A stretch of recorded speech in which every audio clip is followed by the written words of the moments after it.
¿Qué tal? Muy buenas noches tengan todos ustedes. Bienvenidos de nuevo a este taller de historia que ustedes han hecho sus favoritos. Gracias al Yucatán Country Club por esta oportunidad que nos da de estar en este taller. Y agradezco a todos los que nos han escrito, a todos las personas que ven este taller. Les agradezco sus opiniones, les agradezco sus palabras. Realmente son ustedes los que se han interesado en esta historia. Yo meramente soy un divulgador de la verdadera historia de México para que podamos entendernos. Sobre todo, como les he dicho siempre, nos tocó vivir un momento convulso en el mundo, un momento especial en nuestro país, y necesitamos entendernos, porque si no estamos cayendo en lo mismo. Entonces nos vamos dando cuenta de que esto que está pasando no es la primera vez, sino que ya pasó anteriormente, y así. Entonces nos salimos de ese círculo vicioso en el que tenemos que salir para un México mejor. Muchas gracias a todos ustedes, muchas gracias a Piedras Negras, Coahuila, que nos ha escrito, a Mazatlán, a la Ciudad de México, a Guadalajara, Puebla, bueno, en fin, todos los amigos de la bellísima República Mexicana que nos escriben y que están interesados en conocer la verdadera historia. También a los hermanos de Estados Unidos, de Canadá, de Sudamérica que nos escriben. Gracias a los socios que han hecho también pues muy importante este taller que ha durado ya pues toda la pandemia, que aunque aparentemente ya pasó, sabemos que no ha pasado. Hay que seguir cuidándose, seguir teniendo el gel a mano y muchas cosas más para que esto no se vuelva a repetir.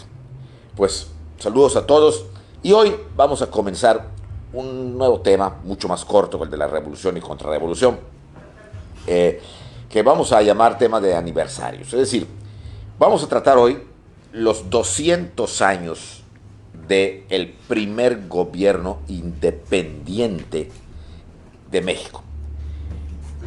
El primer gobierno que hace 200 años, ahora, noviembre de 2021, retrocediendo 200 años, noviembre de 1821, estamos empezando el primer gobierno independiente y primer gobierno mexicano que hubo en este país. Es una historia, una etapa que muy poco se estudia, porque obviamente el primer gobierno no fue una república y no fue malo. Nos han metido en la cabeza que todo aquel gobierno que no sea republicano, y vamos a explicar por qué, es malo.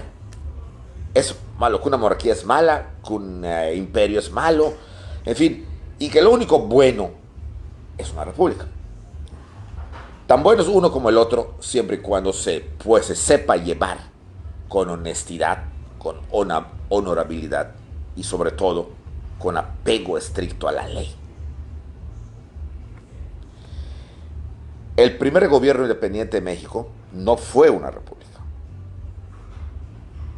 Fue un imperio. Pero más que un imperio, que ahorita vamos a entender, fue una especie de monarquía que, de haber funcionado y pudo funcionar, tal vez este país estuviera cantando en otro tono las rancheras. Quizá mejor. Es un tema que poco se estudia, se pasa como por alto en los libros de texto de primaria. Sí se menciona, pero se menciona como que fue una tiranía, se menciona como que fue algo malo, y que de repente vino jauja, cuando se instauró la república. Pues bien, vamos a analizarlo para que al final de cuentas veamos que todos esos mitos, mentiras y falsedades que nos han enseñado durante casi 2 siglos, pues no eran así. Y vamos también a analizar el por qué se creó una especie de leyenda negra fatalista contra el primer gobierno mexicano. Entonces vamos a entrar a este tema, que se va a llamar precisamente el bicentenario del primer gobierno mexicano independiente. Y en este caso fue el imperio de Agustín de Iturbide. Y nuestro punto de partida va a ser precisamente la consumación de la independencia, para que podamos entender. El primer gobierno no fue ni ilegítimo, ni ilegal, ni tiránico, ni nada de lo que un personaje llamado Vicente Rocafuerte escribió pagado, ¿okay?, por el grupo de masones americanos para destruir lo único que en ese momento unía a los mexicanos. Y vamos a analizar esta situación, ¿okay?, para que quede muy claro, sobre todo que estamos a 200 años, se empiezan a conmemorar una serie de cosas que tenemos que entender, porque así como nadie ha dicho nada del primer imperio, salvo la UNAM que da conferencias, o el México Carso, una cosa así que trata de demostrar todo lo que les trataré yo de explicarles, seguramente que dentro de un par de años, si se conmemora bombo y platillo, ¿okay?, la fundación de la República, ¿okay?, como si hubiera sido jauja y como si hubiera funcionado extraordinariamente bien, que ahorita estamos en un paraíso terrenal de justicia, de legalidad, de anticorrupción, de seguridad, en fin. Hay que tener mucho cuidado con todo eso, porque Voltaire decía que una mentira dicha miles de veces se convierte en verdad. Pues la gente lo va a creer.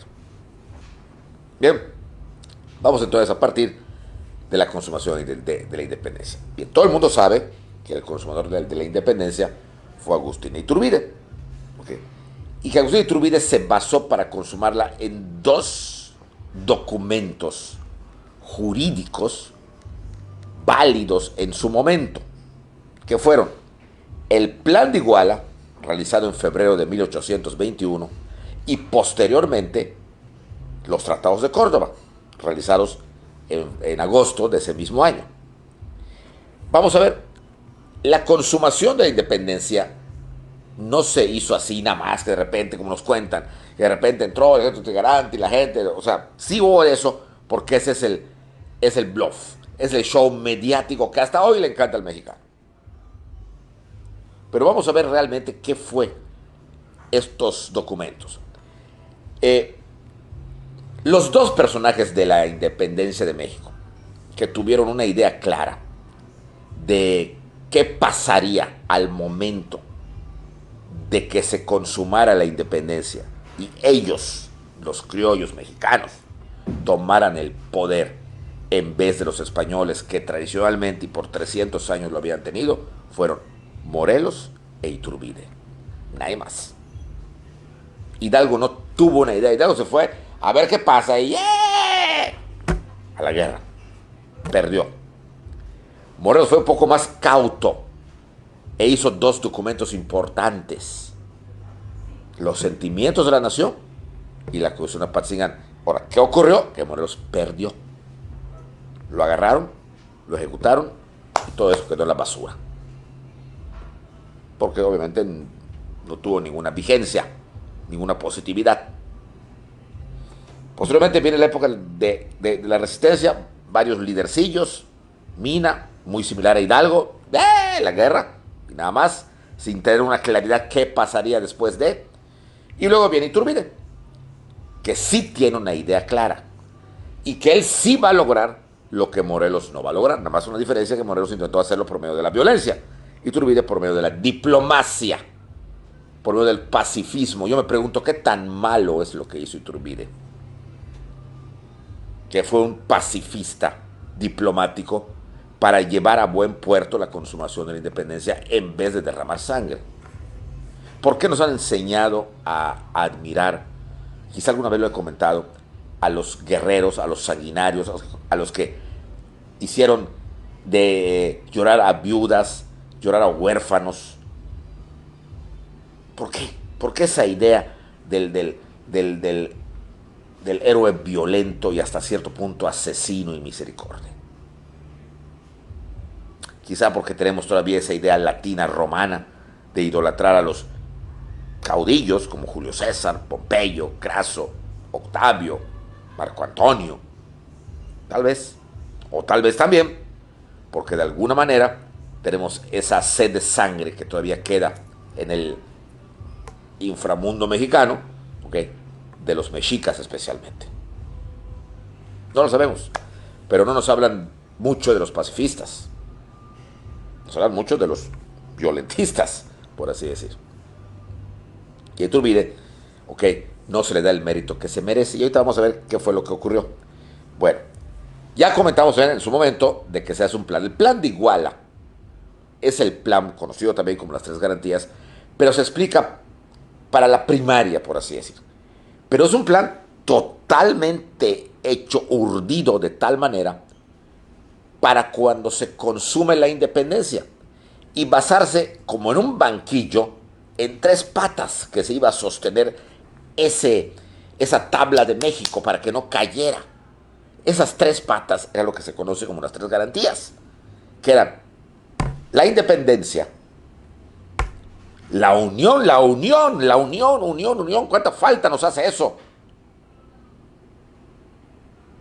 La unión y la religión católica. Eran las tres patas importantes. ¿Por qué eran los tres importantes? Porque obviamente el sentimiento que se tenía allá era de que se acabara el gobierno que provenía de la metrópoli de Madrid. Ya, que hubiera alguien acá, que se le viera a ese rey, que no un presidente. La idea no había la idea de un presidente, era la idea de un rey. Pero ese rey estaba allá y nunca en 300 años había pisado este territorio. Todo era por medio de un virrey que ni siquiera era parte de la nobleza madrileña, sino que era un empleado, un burócrata que mandaba el rey. Entonces ya querían una independencia respecto a eso. Dos, la unión y la religión católica iban de la mano, iban pegados de la mano. Porque en ese entonces todos eran católicos. No había otra religión más que la católica, al menos en México. No había. Entonces todos eran católicos. Y el simple hecho de ser todos católicos implicaba una unidad, un nacionalismo, algo que identificaba al indio, al mulato, al negro, con el mestizo, el criollo y el peninsular. O sea, era lo que unía. Y además había que fomentar la unión precisamente porque los 5 primeros años de la independencia fue muy cruenta. La guerra fue terrible. Y al ser terrible esa guerra, quedó el resentimiento, la desunión, tanta muerte que se había hecho, sobre todo en el Bajío y en el occidente. Había que sanar esas heridas. Y en base a eso trabajó Iturbide para que cuando se consumara la independencia, porque ahora era viable hacerlo por la vía diplomática, se pudiera gobernar. Es muy difícil gobernar en un país dividido y en donde se fomenta el odio y la división. Había que estar unidos. Por eso el manifiesto de Iturbide va a ser que diga: no dejo atrás ni viudas llorando, ni huérfanos que maldigan el nombre de los asesinos de sus padres. Se refería a todo lo que había pasado antes, a los saqueos y matanzas terribles y brutales que se hicieron en Guanajuato, en Morelia, en Guadalajara, en Celaya, especialmente en la época de Hidalgo. Todo eso. O sea, había que limpiar eso. Viene un periodo de paz. Y en base a este plan se van a unificar las fuerzas vivas de México, como era el clero, como era el comercio, como eran los españoles, los criollos, los mestizos, y hasta Vicente Guerrero, que era el único guerrillero que aún quedaba. Se van a unir en base a este plan. Pero faltaba algo muy importante para consumar la independencia. Iturbide no era una autoridad más que militar. Necesitaba vamos a llamar así, el visto bueno, la paloma, el palomeo de la autoridad española. Y en ese momento la autoridad española estaba llegando a Veracruz, que era el jefe político y comandante militar de la zona de México, conocido anteriormente y los libros así le dicen, el último virrey, aunque ya no tenía ese cargo, pero bueno, el último virrey de la Nueva España, don Juan O'Donoghue, a quien Iturbide va a interceptar en su camino a México en Córdoba. y van a tener unos acuerdos que son los verdaderos acuerdos que van a dar la independencia. Son los tratados de Córdoba que van a firmar Iturbide, representante del nuevo país, y Juan O'Donoghue, representante de España. ¿Qué consistieron estos acuerdos? Estos acuerdos consistieron en ratificar el Plan de Iguala, pero especificando algunas cosas. Especialmente era independizar México. El virrey reconocía la independencia, pero pedía que se ofreciera la corona del nuevo país. Estamos hablando de la corona. O sea, hay que entender que no tiene nada de malo que ofrezcan una corona, porque era el momento histórico. Era la época de las monarquías. Las repúblicas era tan desconocido como cualquier un sistema nuevo que había. Y no se confiaba en él, porque hablaba de una soberanía popular que nadie entendía aún. Entonces lo lógico era que transitara de una monarquía de Madrid, que se encontraba ahí, a una monarquía que se encontrara en México. Era ofrecer la corona al rey de España. Ustedes dirán, bueno, entonces, ¿cuál era el chiste? Si querían un gobierno independiente, ¿por qué el rey de España? Porque la idea era que el rey de España, Fernando VII, que no estaba a gusto en España, por motivos que alguna vez ya comentamos, perdón, lo lógico era que abdicara al gobierno español, dejara a España con sus vaciladas del liberalismo y de todo eso que estaba de moda en España en esa época, y de la masonería, y venir acá. Y acá sería coronado como Fernando I de México. Esa era la idea. Por eso le ofrecía la corona a él. Pero además Iturbide y O'Donoghue sabían que el chiste no era cortar con España, no era romper. Fíjense que todo lo que no se quería, desgraciadamente ocurrió. ¿Y por qué? Porque la mano de Estados Unidos estuvo detrás. Pero ahorita lo vamos a ver. No se quería cortar, tan que no se quería cortar, que una de las frases de Iturbide en los acuerdos de Córdoba fue: me parece bien, señor virrey, hay que tratar de desatar el nudo sin romperlo. O sea, desatar el nudo con España, pero no cortarlo. Algo así como el nudo gordiano de Alejandro Magno. Ese era el chiste. Ese era el chiste. Pero además, como les decía yo, Iturbide y Juan O'Donoghue sabían una cosa muy interesante: que el rey era soltero. El rey no era casado. Entonces la idea de ambos era ofrecerle, una vez que se consume la independencia, ofrecerle la corona a Fernando. Fernando, por lógica, la iba a aceptar, porque no quería estar en España. Venía a México para ser coronado como Fernando I de México. Y obviamente, al ser soltero, lo más seguro es que se enamorara, o si no se lo iban a chocar, de alguna mexicanita, probablemente criolla, mestiza, etc. Y entonces se casara, tuviera hijos y fundaran una casa real mexicana que gobernase. Si hacemos un estudio, que más bien sería un juego de interpretación histórica ficticia, ¿qué hubiera pasado si esto hubiera salido? Hubiera nacido un país fuerte. Fuerte, en donde en ese entonces, todavía débil Estados Unidos, no hubiera podido evitarlo.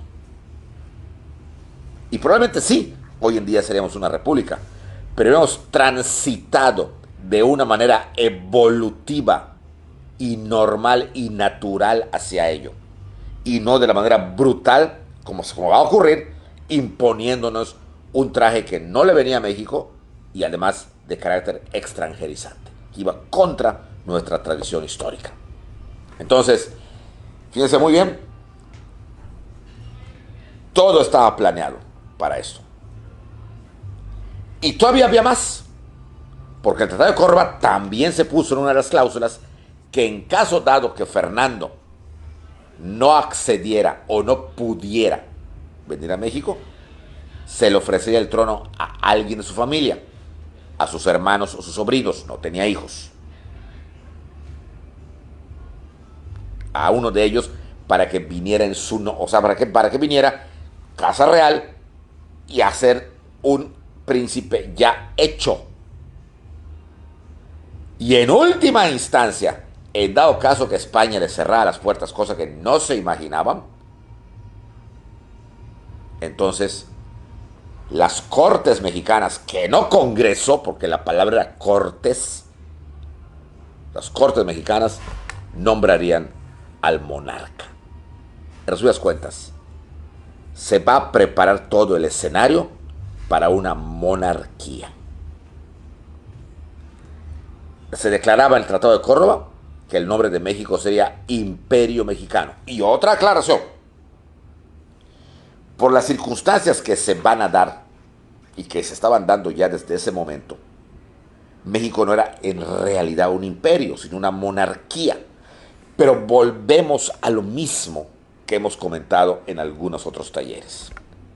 España dio mucho a México: cultura, lengua, grandes cosas, inclusive religión, ¿okay?, educación, universidades, etc. Pero no le dio el arte de gobernarse. No les enseñó nunca el arte de la política a los criollos, nunca. Quizá pensó que estaría aquí toda la vida. 300 años es mucho, y sí, es verdad, es como para pensarlo que no te vas a ir nunca. Y nunca preparó a un sucesor o a los criollos o a las nuevas generaciones para que cuando ellos estuvieran fuera, gobernaran. Nunca, jamás.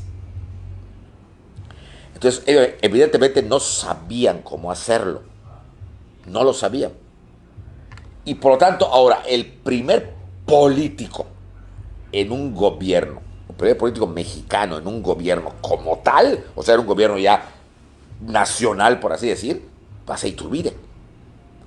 Y aunque tenía cierta cultura, tampoco sabía el arte de gobernar. Y entonces confundió imperio con monarquía.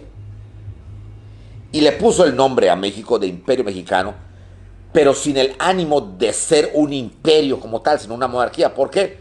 Porque la palabra que estaba de moda en esa época era el imperio de Napoleón. Entonces, la moda era el imperio de Napoleón.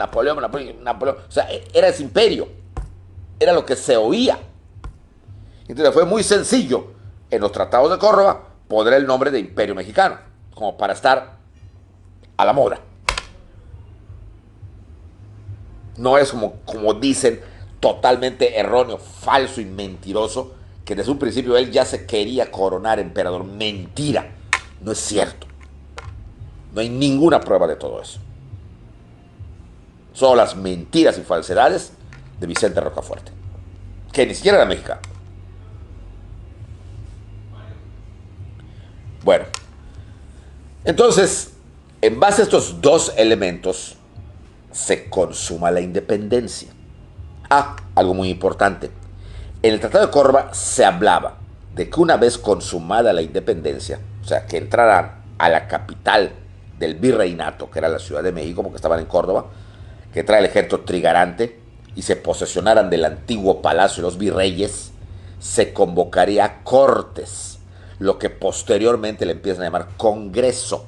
Pero le tenían que llamar cortes porque era la moda de España. No había otra.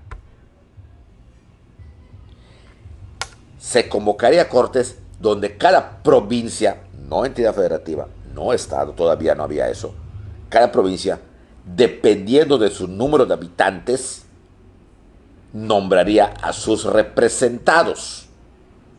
Perdón, a sus representantes. O sea, a los diputados, vaya. Que era lo primero que se haría. No se hablaba nunca de que que Iturbide quería el imperio, ni tampoco se sabe, no hay nadie, ni los personajes que escribieron sobre Iturbide en esa época, ni Lorenzo Zavala, que lo llegó a aborrecer, llega a decir que Iturbide quería coronarse emperador, ni siquiera rey. Bueno, pues entonces se consuma la independencia. Se consume en base a estos dos elementos. O sea, que había dos documentos. Uno, firmado por Iturbide, que precedía a la independencia, y otro, ya avalado por el virrey O'Donoghue con todos los poderes del rey, en donde se declaraba la independencia. O sea que, si nos vamos a la parte jurídica, podríamos decir que el 24 de agosto de 1821 es el momento que jurídicamente en el papel nace México. Eso lo firma el virrey con Iturbide. Pero, de nuevo, el show mediático que tanto le gusta al mexicano, pues había que esperar que el ejército, o sea, la fiesta, entrara a México, y eso va a ser el 27 de septiembre de 1821. Casi un mes después. Iturbide esperó un mes. ¿Por qué esperó tanto? Pues fíjense que lo esperó porque quería festejar su cumple, porque Iturbide cumplía 38 años el 27 de septiembre. Entonces, pues quería festejarlo con el nacimiento del Imperio Mexicano. Y entonces el 27 de septiembre de 1821, lo que conmemoramos el año pasado, Iturbide entra a la capital de la República en un desfile inmenso, viniendo de la Garita San Cosme, pasando por lo que hoy viene siendo la Avenida Juárez, hasta llegar al calle San Francisco, hoy la Avenida Madero, que es peatonal, desembocar en el Zócalo de México y tomar posesión del antiguo Palacio de los Virreyes, el antiguo Palacio Cortés, el más antiguo Palacio Moctezuma, y actualmente el Palacio Nacional. Y desde ahí lanza un manifiesto donde dice, al final, que ya les enseña a los mexicanos, está dirigido a los mexicanos, que ya les ha enseñado el camino de ser libres, y que ahora les toca encontrar a ellos, a los mexicanos, el modo de ser felices. Pues no se ha encontrado. Bueno, hasta aquí el precedente al primer gobierno. Bueno, ahora, todo ese día hubo fiesta. Hubo fiesta, la gente estaba feliz, ni se preocupaba de qué gobierno, estaban felices todos. Todos estaban felices. Todos. Es al día siguiente cuando hay una reunión con Iturbide, con las fuerzas vivas de México, especialmente con los de la lana y con los del clero. O sea, comerciantes y obispos, sacerdotes, gente representativa. Y entonces es cuando Iturbide dice, señores, hay que convocar a unas cortes. Era 28 de septiembre del 21. O sea, si fuéramos retrocediendo el tiempo hace 200 años, podríamos llamarle hace un año, ¿sí? Que se conmemoraban los 200 años de esto. Hay que convocar a cortes, para que esas cortes decidan la forma de gobierno y hagan una constitución del Imperio Mexicano. Importantísimo esto. El documento que está en el archivo de la Nación habla de que esas cortes decidirán la forma de gobierno y harán una constitución. Por lo tanto, no Iturbide estaba imponiendo el imperio. El imperio era un nombre que le dio, erróneamente, porque todo el mundo conocía como la Nueva España, y se debió quedar así. Así como se quedó Cartagena de Indias, por ejemplo, o sea, que se le quedó el nombre en Colombia.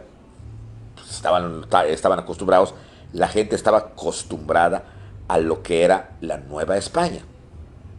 Pero esa idea de que era recuperar el imperio azteca y todo ese tipo de cosas, y era el imperio azteca también, confundió a Iturbide, confundió a todos, porque pensaron que se le devolvía a la náhuatl la soberanía usurpada. Pero ¿cuál soberanía usurpada si ya no había? Ya se había creado otro. ¿Soberanía usurpada? Sí, la de los ingleses en las colonias americanas, ahí sí. Pero aquí no. Por aquí se mezcló todo. Ya no eran los... Es lo que ni siquiera Iturbide entendió. Y por eso lo llamó imperio y todo eso. Bueno. Pero... lo que yo quiero aquí, que quede muy claro, es que la palabra que él puso, imperio, no era porque se quisiera coronar. Era lo que se le ocurrió, la moda.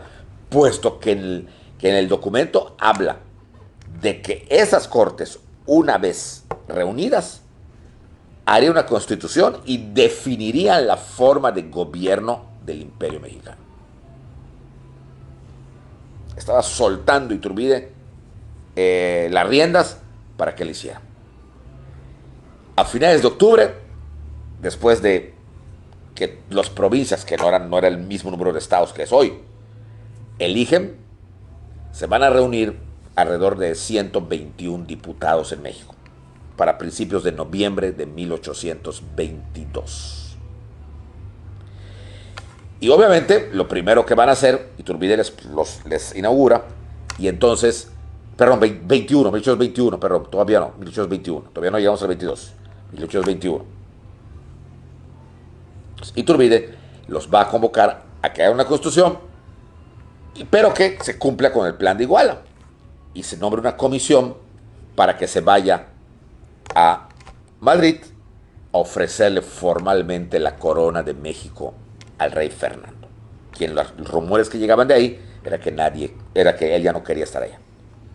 Se nombra una comisión de 10 personas que se van a trasladar a Veracruz para de ahí irse a México. Mientras tanto, Iturbide nombra una especie de triunvirato para que maneje el gobierno, entre los cuales estaban el Marqués de Rayas, estaba también Golpe Victoria y otros más, ¿okay?, que más bien eran como administradores hasta que no se definiera qué forma de gobierno. Y pues pidió a los diputados que trabajaran en la Constitución.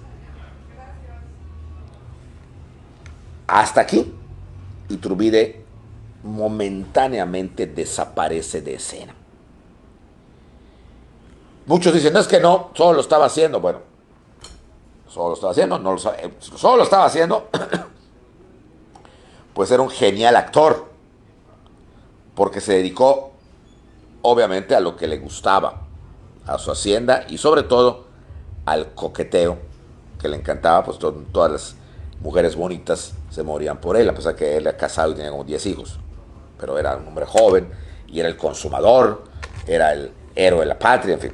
Pero no vamos a seguir Iturbide, sino a seguir los pasos para llegar al año que estamos nosotros ahorita, a 200 años, al primer gobierno. No hay gobierno aún, se va. Esos grupos, esos 121, se van a dividir. Imagínense que creo que el mexicano tiene muy adentro de su espíritu el divisionismo, porque desde ese momento se dividen en dos grupos. Uno que obviamente estaba de acuerdo 100%, era el mayoritario, en que se le entregara la corona a Fernando. Y había un grupo minoritario que dudaba si sería bueno entregarla a Fernando o hacerle el experimento de un nuevo gobierno. Bueno, pero en fin, entre noviembre de 1821 y enero de 1822, se puede decir que es una especie de stand-by. No hay nada importante en México. Lo único que hay es que se empiezan a ver que no hay dinero, porque la guerra había costado un montón de dinero, la poca industria se había acabado, la habían destruido sobre todo las huestes de Hidalgo y de Morelos. No había dinero, no había inversión, no había nada, nada. Y llegamos a enero de 1822. O sea, ya casi, estamos hablando de que enero del 22, ahora estamos en noviembre del 2022, o sea, hace más de 200 años. Llega la comisión a México, regresa, pero con caras largas, todos así. Y cuando regresan a la Ciudad de México, dan el informe al Congreso o a las Cortes, todavía se llama Cortes, de que el rey Fernando se negaba a aceptar la corona de México. Se puso en un mal plan Fernando. No solamente no quiso aceptar la corona de México, sino que a nombre de toda su familia no permitió que se le ofreciera a ningún miembro de la familia de los Borbón. Y no podía venir ninguno. Y lo peor, desconocía totalmente lo que había hecho O'Donoghue, que no tenía facultades para hacerlo, y Fernando no reconocía la independencia de México. Bien, analicemos este caso. Fernando estaba metiendo las cuatro patas. No por algo ha sido considerado uno de los peores reyes que tuvo España. No en balde le llegaron a decir los españoles el imbécil. No vio más allá de sus narices. No se dio cuenta, o no quiso darse cuenta, o de plano era muy bruto, como dicen, que estaba entregando México a los Estados Unidos. Los Estados Unidos ya habían dado muestras contundentes que querían adueñarse de las antiguas posesiones de España, y en especial de México. Fernando sabía que en 1815 había más de 50 prisioneros norteamericanos en San Juan de Ulúa, capturados con Morelos, y hechos prisioneros por Calleja, y no le dio la mayor importancia. ¿Qué hacían ahí? Fernando sabía, más directamente, que los Estados Unidos en 1818 y 19 le habían pedido a Fernando, correr sus fronteras hacia el sur, las fronteras de México hacia el sur, para que Estados Unidos creciera. Y le propusieron un tratado de límites, un nuevo tratado de límites, donde crecería Estados Unidos a costa de México. Y se peleó duramente porque el ministro español, don Luis de Onís, lo impidió. Y México conservó, o Nueva España, como quieran llamarle todavía, conservó sus límites originales desde la época de Hernán Cortés. Pero Fernando sabía que los Estados Unidos estaban muriendo de ganas de adueñarse del país. Fernando lo sabía también, que cuando Iturbide consumó la independencia, el presidente Monroe no le gustó que se consumara la independencia como se consumó. Porque Iturbide hablaba de dos cosas que a los norteamericanos les perjudicaba mucho: la unión de los mexicanos y la religión católica. Entonces, si Fernando sabía todo esto, que sí lo sabía, y si no lo sabía era más bruto de lo que él dice que era, pero sí lo sabía, al decir no y al decir rompo con México porque no reconozco su independencia y que se vayan mucho a la, ya saben a dónde, estaba dejando huérfano conscientemente a México y a merced de, aunque todavía no era un gigante, pero de un pequeño tigrillo que iba a crecer y se iba a engullir a México. Pero esto lo veremos la próxima semana. Gracias, muchas gracias por su amabilidad. Y nos vemos la próxima semana con este tema de aniversarios sobre el bicentenario del primer gobierno independiente mexicano. Buenas noches.